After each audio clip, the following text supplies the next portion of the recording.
Alright. So yesterday's video did pretty well, so here's part 2. I really don't have much to say for this intro, so the like goal for today's video is going to be 12 likes. If you guys hit that, I'll be bringing you guys part 3. And with that said, let's just go ahead and get into the video. Hey Ross, sauce it up.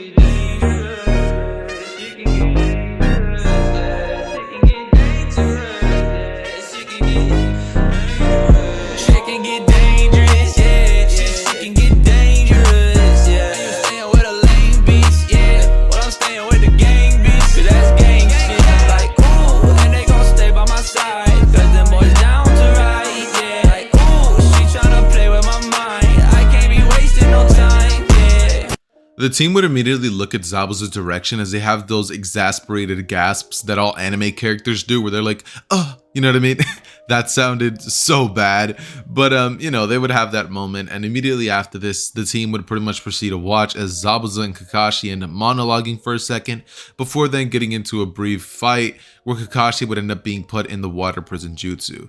Immediately after this, Kakashi and Naruto, both understanding the fact that they need to save Kakashi or get out of there, would both look at each other before kind of understanding and creating a plan spontaneously, both literally knowing what they're going to be doing without exchanging any words. Kakashi would be pretty much regretting all of his life decisions that brought him here, pretty much saying to Minato inside of his head that, you know, he's really sorry for the way that things turned out and that his son is going to be dying because of his incompetence. Luckily, however, Naruto would turn into a shuriken thrown at Zabuza by Kakashi, no, not Kakashi, but Sasuke, and Naruto would end up saving Kakashi just like he does in the original. Immediately after this, Kakashi would end up getting free and would proceed to have a fight with Zabuza that pretty much goes exactly like it does to the original. Nothing changes. Immediately after all of this would occur, Haku would end up pretty much making his presence known to the team by throwing a couple of senbon to Zabuza's direction, immediately knocking him out and causing the entire team to stop for a moment to immediately look at Haku's direction. After all this happens, Haku would immediately turn his attention towards Team 7 as he would proceed to tell them all that he's a hidden mist tracking ninja and inform the team that he's going to be taking him to pretty much get all of his information out of him, to which Naruto would look at Zabuza's direction and Haku and question the truth to the statement, being like, yo, like, why don't you do your job here? I've read in, you know, a couple books that y'all are supposed to like perform your duties immediately. To which at this point, Haku would get kind of nervous, but Kakashi would end up pretty much kind of having a sweat drop, realizing that he's almost out of chakra. He would look towards Naruto's direction and tell him not to worry about things, before then pretty much passing out after Haku gets out of there with Zabuza. And when he would wake up about a week later, he would inform Team 7 of his reasonings for not questioning Haku any further, telling the team that he was realistically out of chakra and that had they ended up getting into a altercation with him, they probably would have lost. Immediately following these events, Kakashi would end up teaching Team 7 the abilities of tree walking and water walking, to which, actually no, not water walking, Naruto learns that later on by Jiraiya, right? Yeah, he does. So instead, what I'm going to be saying is they end up learning a couple things, you know what I mean? Kakashi would particularly take a little bit of an interest in Naruto because he thinks that for a brief second he saw Dojutsu in his eye a little bit ago, and he's not really too sure because his mind might have played a game on him, but he saw him when he was on a mission with Team 7 a little bit ago. But regardless of the fact, they would pretty much proceed to just kind of get more prepared for Zabuza and Haku's arrival, because this time around, Kakashi tells the team of his hunch that they will definitely most likely be back, and so Team 7 this time around ends up actually being a lot more prepared than they were in the bridge. This time, however, Naruto does not end up staying back with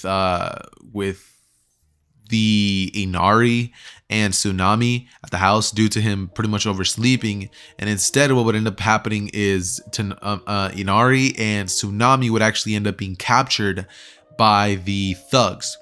Now, what would happen immediately after this is the village hidden in the mist, I believe it's what it's called. No, not the mist, but the waves would actually end up interfering and saving them. They would have finally had enough of Gato's tyranny, and they would end up pretty much jumping in to save them both. This leads to Team 7 being on the bridge, and then finally the thick fog would come in. Zabuza at this point would make his presence known before immediately going into fight against Kakashi. Haku would then begin to fight against Sasuke, and at this point, Sakura would be, you know, pretty much holding a kunai right in front of Tazuna, quote unquote, protecting him. Now, it's at this moment that everybody would kind of look at each other before being like, all right, so what do we do now? And Naruto at this point would proceed to kind of just be questioning who he helps, whether he should help Kakashi or Sasuke. Immediately after this, Naruto seeing Kakashi struggle against Zabuza and Sasuke pretty much struggling against Haku, Naruto would pretty much decide to go in and help Kakashi. At this point, Naruto and Kakashi would both immediately start pressing Zabuza, to which Zabuza would create a bunch of clones, and Naruto would immediately try to do the same process. However, Zabuza's clones would immediately overpower Naruto, and this would lead to Naruto realizing that this is quite a big fish that he's trying to fry. And by that, I mean, you know, he's kind of biting off a little bit more than he can chew. So what would end up pretty much happening after this is Naruto would begin getting a little bit more overwhelmed, and he would pretty much start getting put on the back foot. Naruto actually jumping in to help Kakashi would have actually thrown Kakashi off more and actually done less good than Naruto was intending. Naruto was essentially just getting in the way, and due to his ability or a lack of teamwork, he actually didn't know how to fight with Kakashi in a way that would be beneficial. So instead, Naruto just got in the way, and now Naruto was currently inches away from losing his left eye. However, that's when the Jougan's abilities would end up pretty much snapping, and Naruto in a brief instant would slightly be able to dodge his eye from getting like cut, like completely just getting destroyed. Because what would end up happening is Zabuza with his blade would bring it up and it would slash Naruto, leaving him that scar that he has, but it wouldn't actually end up hitting the eye because of the fact that the Jougan was able to slightly react just like a milliseconds before Naruto's like literal eye just got completely GG'd, you know what I mean? And the whole series would have ended right there. The series would have then been called "What if Naruto had one eye?" No, but seriously though, what would end up happening after this is Naruto seeing this would begin seeing the Jougan eye appear clearly. Kakashi would end up noticing this immediately after, and he would tell Naruto to go and help Sasuke. Naruto would nod at this request before immediately then teleporting inside of the crystal ice mirrors. And when Naruto does this, he would simply not question it, because it's just what he is doing is nothing but pure instinct. Due to the Boruto manga, I believe it is, only given us a few brief moments where Boruto actually uses the abilities of the Jougan. All we truly know about these abilities are the fact that it gives him kind of the same abilities as the Hyuga Dojutsu, like a lot of vision. It gives him the sensory abilities of Sage Mode, where he can like sense negative emotions and stuff like that. And it also gives him the ability to teleport and see portals that are about to open into dimensions, stuff like that. So Naruto would actually end up teleporting right into Haku, and he would lift his arm as a portal would appear in the mirror, which would actually start to kind of not a portal would appear. How do I explain this better? What would end up happening is Naruto, having this new range of vision, is actually able to see Haku moving at these insane speeds. Keep in mind, this version of Sasuke hasn't even activated the Sharingan, because Naruto doesn't actually end up getting skewered by a bunch of small Senbon. Instead, Naruto starts to be able to see Haku's movements as if he is literally moving in slow motion. And Naruto would take out a bunch of kunai before throwing them at Haku's direction, actually hitting him. Now, Haku would then teleport out of one of the mirrors before going into another one at just supersonic speeds, and Naruto at this moment would end up deciding that this is, you know, enough is enough. Naruto would weave a bunch of hand signs, like he just starts weaving them. Like normally this would give like some insane explanation of how like Naruto, well, how did Naruto even learn how to do this? But let's just link this to the Jougan's abilities. We have seen the Jougan show signs of kind of electricity coming off of the eye, so I'm just going to be adding that to one of the abilities that the Jougan gives access to.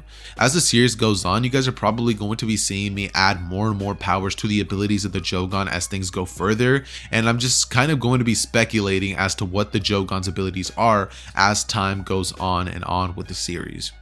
So, as I stated before, the Jougan at this point would proceed to pretty much light up in color as Naruto pretty much performs a very powerful lightning jutsu, which would shatter the ice mirrors completely and actually hit Haku when he was midway of going into one of them.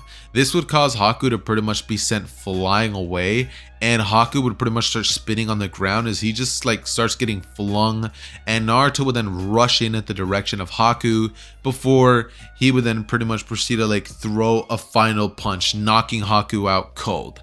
At this point, we would then see Kakashi having his fight with Zabuza pretty much almost end, and at this moment, Kakashi would say Chidori before piercing Zabuza's heart with his Chidori blade. Haku at this point would be unconscious, therefore the moment with Zabuza actually helping with the attack against Gato's men would not end up happening.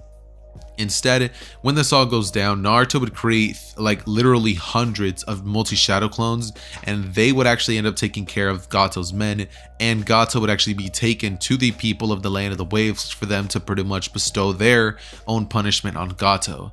A lot of Gato's money would be used to actually help restore the Land of the Waves, and the people would start getting out of their impoverished state really quickly. The bridge would still be named the Great Naruto Bridge, and Team 7 would end up making their way back to Konoha immediately after this. Now guys, today's story is actually in a little bit of a weirder format than what I usually do. So actually, I mean, let me know what you guys think about this. Do you guys like this like straightforward format, or do you guys like more of the storytelling stuff? Because if I was to do this format that I'm getting into, the stories would go by way quicker, and I would actually be able to pump out more like realistic scenarios instead of just kind of making stuff up. Maybe I can try this out. And one thing that I actually want to ask you guys is, would you guys want me to actually get into the process of adding the characters on the screen of each one of the videos, like putting the characters up on screen when anything at all is happening? If you guys would like something like that, then definitely let me know down below in the comments, and I can definitely consider doing something like that in the near future. Not exactly too soon, but in the near future.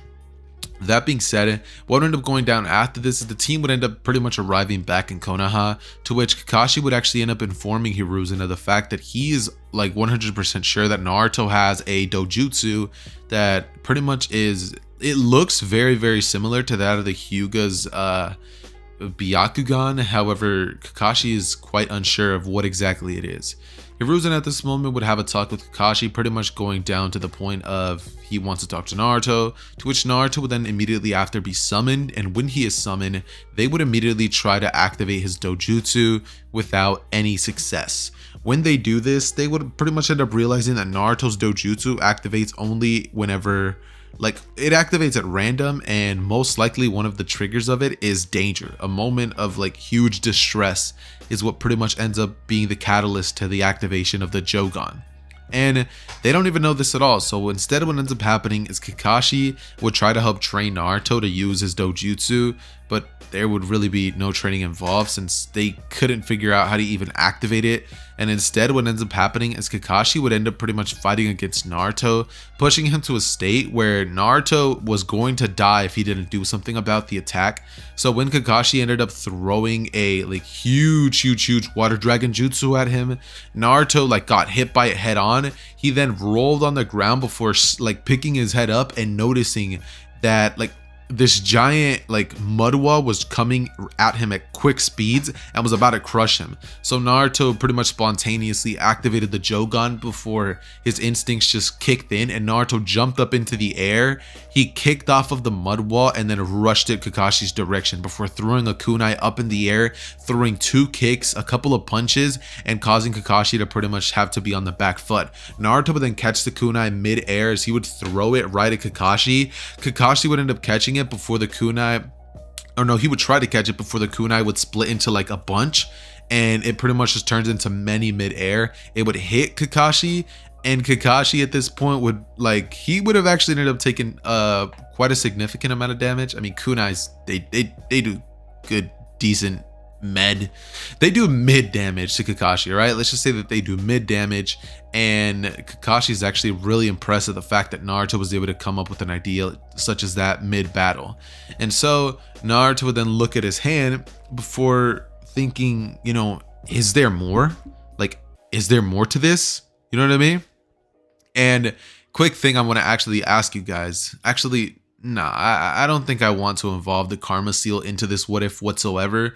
I was actually about to ask you guys if you guys would want to see that, but I don't know. That would change the story. That would be more like, what if Naruto had the Karma Seal and the Jougan? And I don't know if that's something you guys would want, or if you guys would want a separate series of what if Naruto had a Karma Seal.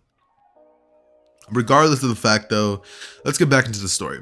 So immediately following these events, what would end up happening is they would all end up getting informed of the Chunin exams by Kakashi, and they would all pretty much end up agreeing to be entered into the Chunin exams. This time around, the encounter with Kankuro and Konohamaru would never end up going down, so they never even end up meeting Gaara before the Chunin exams, and they would end up just kind of going to the Chunin exams ground where Lee and Sasuke would end up happening. Sasuke would have his pride broken even more due to the fact that this time around he doesn't even have a Sharingan, and this weakened version of Sasuke is actually going to be at a heavy disadvantage when it comes to one of the upcoming fights against Orochimaru. What would end up going down after these events is something not exactly too crazy, but something that's definitely worth considering. They would all end up just kind of taking the written portion, to which this version of Naruto, when he is actually given the option of cheating by Hinata, yep, this is the super significant event that changes. He says, I'll think about it. And then he proceeds to not think about it and just be like, believe it. So yeah, they all end up pretty much being told by Anko about the forest of death, to which all of them would end up having to sign these waivers saying that they give their consent to die here if such an event was to occur. So what ends up going down after this is Team 7 would end up pretty much rushing into the forest. Naruto would go off to take a leak. Sasuke would end up pretty much saying, hey you dope, here's a code. And Orochimaru would come in with a transformation jutsu before pretty much failing due to the fact that he actually repeated the code word for word. And so what ends up happening is Sasuke throws a kunai at him saying, that's not the real Naruto. Naruto would have never actually been able to memorize that. Orochimaru would also be like, you're good. Before Sasuke would say not only that, but Naruto wears his ninja pouch on his left leg, not his right. And Orochimaru would notice this before being like, you caught me. Immediately afterwards, he would reveal his identity. And if you guys want to see how this fight actually plays out in this event of this story, you guys are actually going to be having to smash a grand total of, what was it again? Like 12 likes. So if you guys end up smashing 12 likes, I'm going to be dropping the next part to this dope series. Not only that, but I think this day, I may today or the next day after that be dropping what if Goku was the legendary Super Saiyan. If you guys watch Dragon Ball Z or are into Dragon Ball Z what ifs, or you aren't and this is all you're really here for, just give it a chance. Let your boy try to, spit some game when it comes to the Dragon Ball what ifs. And if you guys enjoy that, then, let me know in the comments what you guys think about that. But I'm definitely going to be dropping what if Goku was the legendary Super Saiyan very soon. And I just want to test the waters when it comes to a new what if content. I'm slowly probably going to start going away from MHA just due to the fact that MHA what ifs are starting to get less and less views as time goes on, and I noticed this as a huge trend. So if you guys are actually here just for My Hero what ifs, I am sorry, but I don't think I will be doing them anymore until season 6 comes out. When the hype for MHA comes back, I might dip my feet into the waters with 1 or 2 My Hero Academia what if movies, but other than that, there probably won't be any more of those. That being said though, guys, I love each and every single one of you guys. It has been your boy Zether, and I am out. Peace.